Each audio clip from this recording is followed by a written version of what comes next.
I'm Connor Northrup, and I'm joined by UFC newcomer Modestas Bukauskas, who takes on Vinicius Moreira at UFC's July 15th event on Fight Island. What's on, Modestas? Nothing much, mate. Just, same old, training hard, keeping the weight down and just mentally preparing myself to go out and smash it. So, yeah, like I say, I can't wait, man. Yeah. And what's it like for you, too? Because, you were signed by the UFC, kind of waiting that opportunity. You kind of had to wait for Fight Island, too, for that to be a thing, to be able to compete with everything that's going on now in the world. What's it just feel like for you just to be 2 weeks away from, your first UFC fight? Yeah, like I was getting very excited to have my American debut. But, at the end of the day, I think, you couldn't really ask for a much better replacement, going on Fight Island. It's a very historic sort of thing that's going on. They've never done this sort of thing before. And, Dana White always innovating and persevering and getting out on top of things to, ensure that, us fighters can still get paid. We can still entertain people. And yeah, it's amazing. I mean, look, I got signed in January. So obviously it seems like I've been waiting for a long time, but realistically, I've been waiting for this moment for ages. Like ever since I really beat Hamlet, I thought, like the call's going to be coming soon. So I've always just been trying to improve my skill set, get better. I think that's the thing that gives me motivation and inspiration is just, you got to keep on that mindset of, listen, I'm not just a fighter, I'm a mixed martial artist. Like I've got to try and work every area and get as good as I can and everything, so that I can negate absolute everything that any opponent has to throw at me. So that's just giving me that extra drive. And, in quarantine, it's been good because, like I say, it means that you can focus on yourself a little bit more. You can really start to see any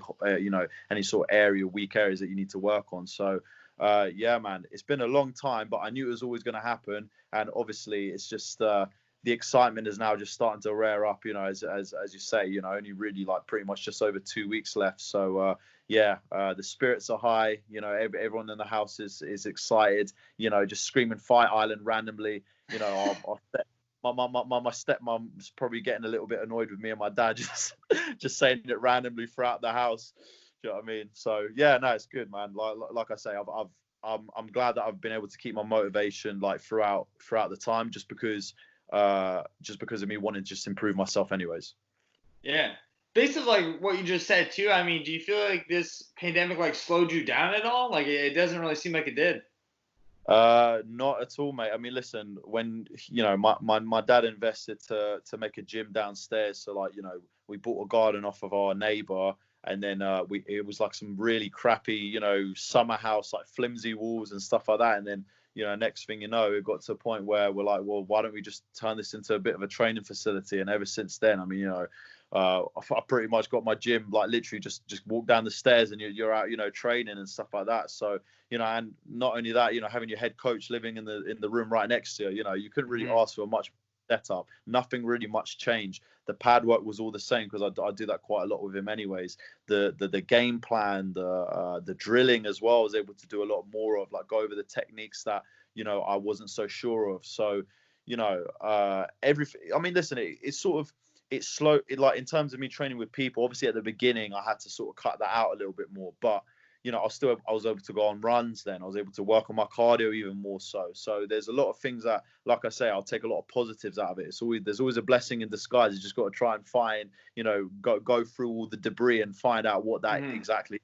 I think for a lot of it, I've managed to see a lot of upside to this. But again, I'm very fortunate. Listen, there's not that many people who have that sort of opportunity like me. But of course, if I have that and I have that advantage, me, I'm going to take that full swing.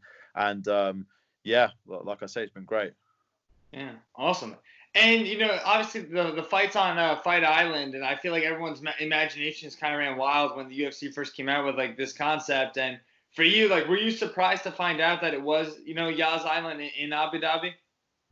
Well, there was obviously loads of speculation, loads of different people telling you different things. They're like, oh, yeah, it's going to be some remote island in the middle of the Pacific somewhere and something like that. So, and obviously, I think, like I say, there was a bit of a fantasy going on about, but by the media and Dana White saying, I've secured an island. Everyone seemed to think that he had bought his own island and started building stuff on there. So obviously, when you think of it in a more of a realistic sense, of course, like technically, it would have to be somewhere that's like got a bit of infrastructure there already, or just the regulations like better. So I mean, to be honest, until they announced it, I had no idea that it would be in Abu Dhabi. I mean, listen, I was happy to fight wherever as long as I just got to fight. So, But I mean, listen, it looks absolutely like amazing. Just the whole, even just the build up and everything like that. And look, no one even really knows what it even looks like at the minute. So I think it's been going to be pretty cool to find out all of that, as time goes on. Yeah, for sure. And then you take on Vinicius Moreira as well. And is this the same opponent schedule that you were supposed to fight back in May? Yeah. I was supposed to fight him on May 16th.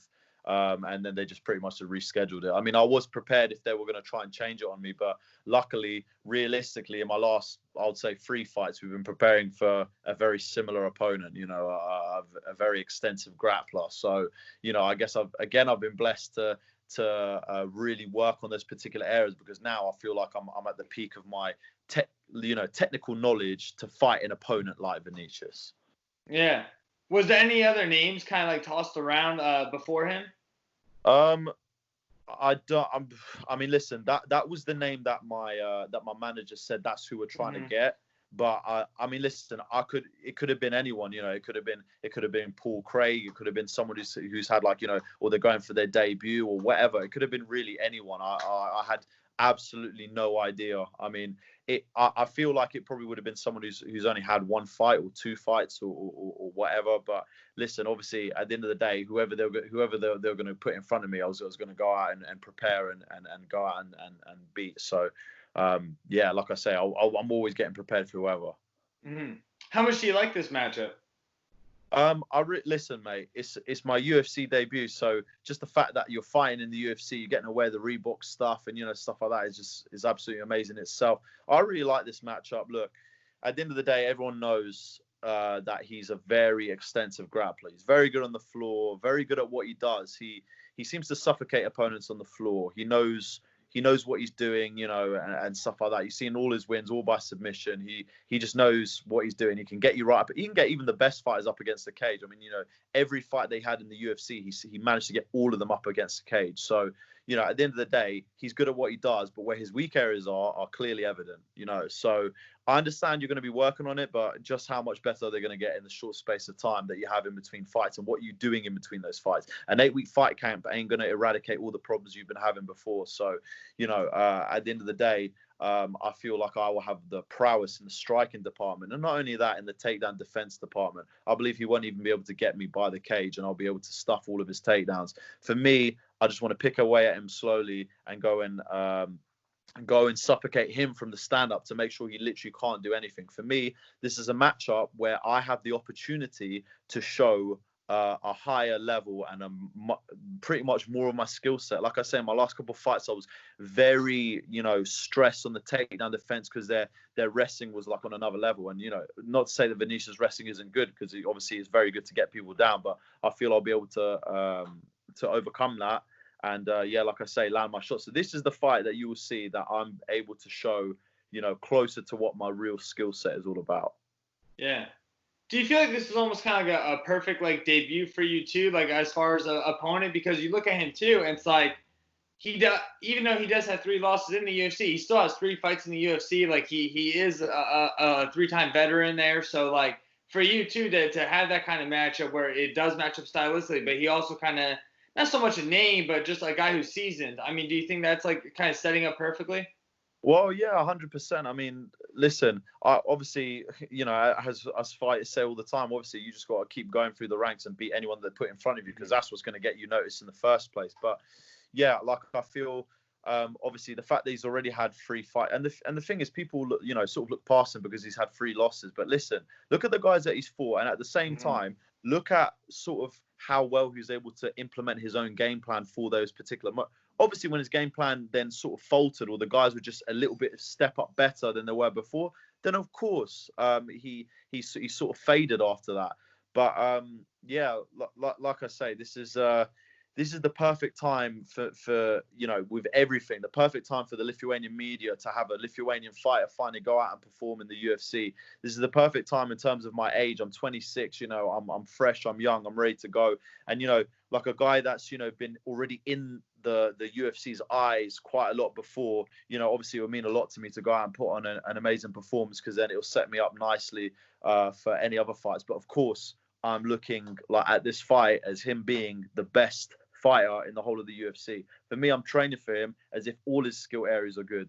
Obviously, there's going to be certain focuses that you have, but for me, I'm training as if he's, like I say, the best fighter out there, and that's why I'm going to be able to go out there and, like I say, perform well.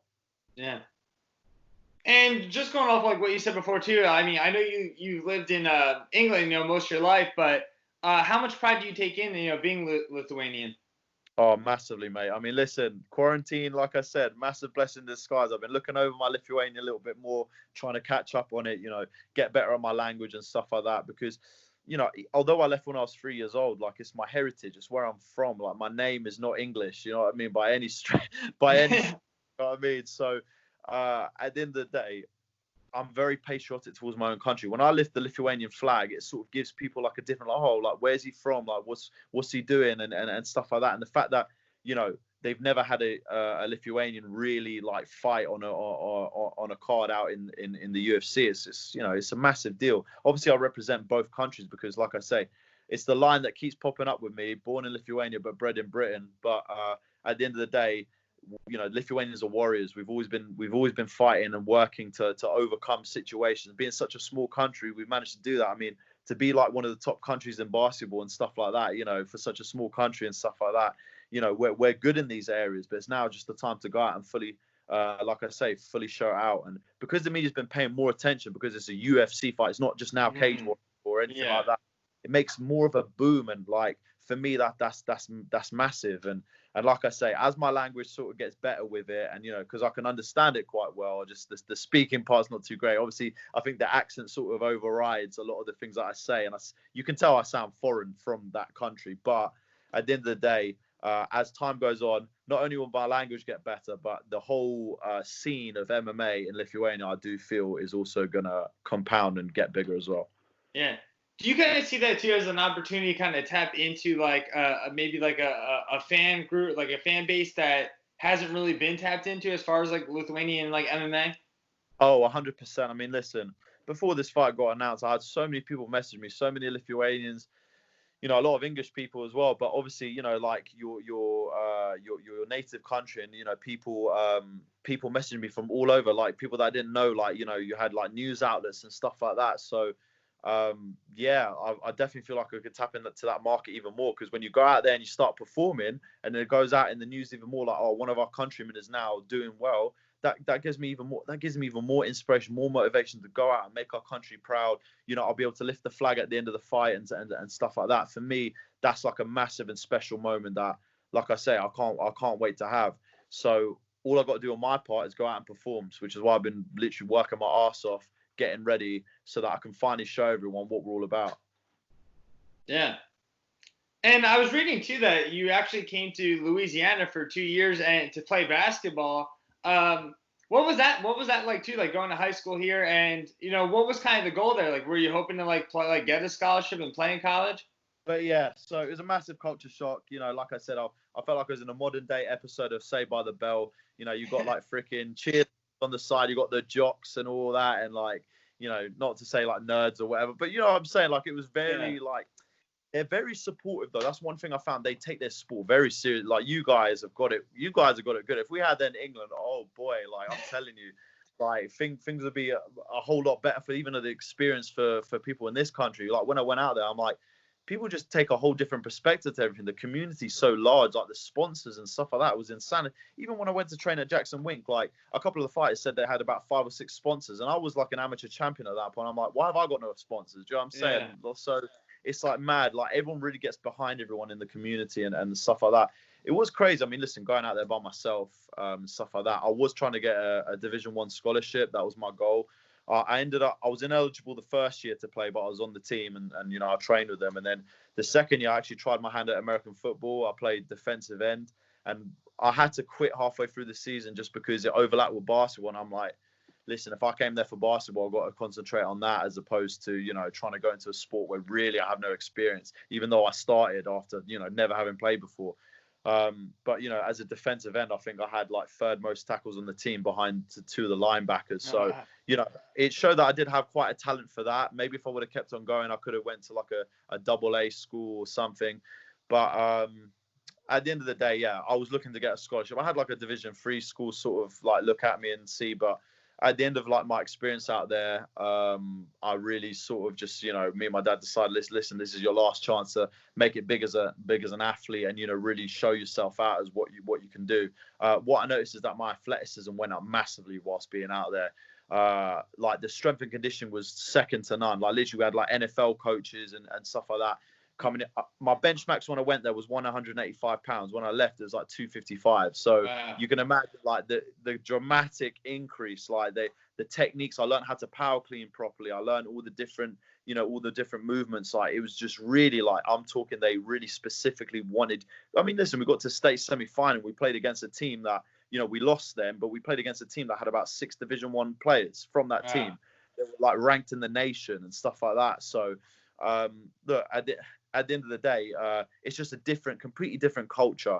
But I love it. Like it was a little bit cheesy as well. I mean, listen, when I had my my last ever prom, it was like to ask like in like sort of eccentric sort of ways. So I thought, what can I do that would be a little bit, off the rails, outside the box, because I don't want to just be like, oh yeah. Because I had a girlfriend at the point and at that time, and I was like, oh yeah, well I can't just ask her. I've got to do something nuts, don't I? And the next thing you know, they had like these stairs going down, like where this like big room is for like everyone to go and eat lunch. So the idiot that I asked one of my friends, because he was he'd been doing rap and stuff like that. So I asked him to make me a song, and I come down the stairs like rapping to ask my girlfriend out to prom and that. And I completely, like halfway, 3/4, I thought I want to make it like look quite good. So I tried memorizing the lines as opposed to having a sheet. But what I realized after, I should have probably had the sheet of paper in my hands with the lyrics, because I forgot it halfway through. So at the end of the day, it was an experience. Like everything was just different. But I'm so thankful that I had that experience, because not only did it give me just like loads of life memories, it gave me, the athleticism and, just a lot of things that I wouldn't have if I would have stayed in England. I mean, I don't even think I'll be a light heavyweight if I didn't go out to America. So there's a lot of things that I'm very thankful there for. Yeah. Was it tough to kind of give up like that basketball, dream, I guess, if you want to call it, like just that goal? Like, was that tough to kind of put that to the side and then move over to MMA? I think I mean, listen, at a point you come to the realization whether you are good enough or not. I was good, but I wasn't good enough. So you sort of, you understand that. I mean, listen, how many players have that dream and don't make it? Do you know what I'm saying? So, I had to understand that, the process then to get to Division 1 school, if I would have went to Division 3, would have been even more stressful, and, and stuff like that. You have to really work your way up and blah, blah, blah. So, I kind of understood that it was probably the end of the road for me there. And, I had loads of talks with my dad when I was out there, and, I realized that, listen, I've gained a lot of experience. I've gained a lot of athleticism. I've gained a lot of these things that are going to help me become even more dangerous than fighting. I mean, listen, I've been doing martial arts since I was 5. Although I took a break from when I was about 12, the last kickboxing, so I won 4 British kickboxing titles. The last one I won when I was 14. I wasn't even training for it properly. Like I was concentrating on basketball, and I just trained because I needed to for the fight. So, at the end of the day, I've always had something. And like I said, even seeing the fact that in American football, I was good at it, just everyone was like, oh, you've got fast hands, you're this, that. So I'm like, well, really, the next logical step for me, if I can't do it, going to college anywhere here, then I've got to go back to fighting. And the door was always open because my dad was there. I think if maybe I didn't have my dad or whatever, what would I went into? But obviously for me, my life's dream was to be a professional athlete, and I've succeeded at that. And not only that, I wanted to compete at the highest level, and now I've succeeded at that. Now the next step for me is to become a world champion. So, I've succeeded at that at Cage Warriors. Now we're looking at the next goal, which is to be the world champion of the UFC, which is the highest recognized, organization in the world. So, it's given me a rebirth almost to then come back to MMA, because I didn't succeed in the other sports, but it also gave me a lot. So it's good, man. Yeah. Modestas, before I let you go, anything you want to add? The floor is yours. Right. Well, I just want to say, obviously, thank you to all my training partners and all the people that are sponsoring me. Like I say, I couldn't do it without you lot, especially Distinct Physiotherapy, Mauler MMA, Fighter Shop UK. you know, there's a lot of like Iridium Sports Agency. I mean, listen, I would not be in the UFC if it wasn't for them. They've done an amazing job. They always lead me in the right direction. They've got a ton of great experience and great guys there. You know, all the clubs that I train at, like I say, everyone knows who they are. One thing I've got to give a massive thanks to is all the people that have been supporting me and following me all the way through, especially when things were tough. And now things have gotten even better, and they're still supporting me, and they want to help me to reach the top and want me to do the best possible. And they're giving everything of themselves. All I've got to say is trust me, I'll be able to give back and, you know, be able to give back to the community. And not only that, give back to the people that have helped me. I'm going to show everyone what I'm all about. I'm going to go and get these paychecks, and we're going to go and make it to the top together. Like I say, I just want to bring everyone who's been around me and follow me on this journey. I want us all to rise up together and, go and make a name for ourselves and, truly enjoy the fruits of victory. So, just massive thanks to everyone that's been helping me out.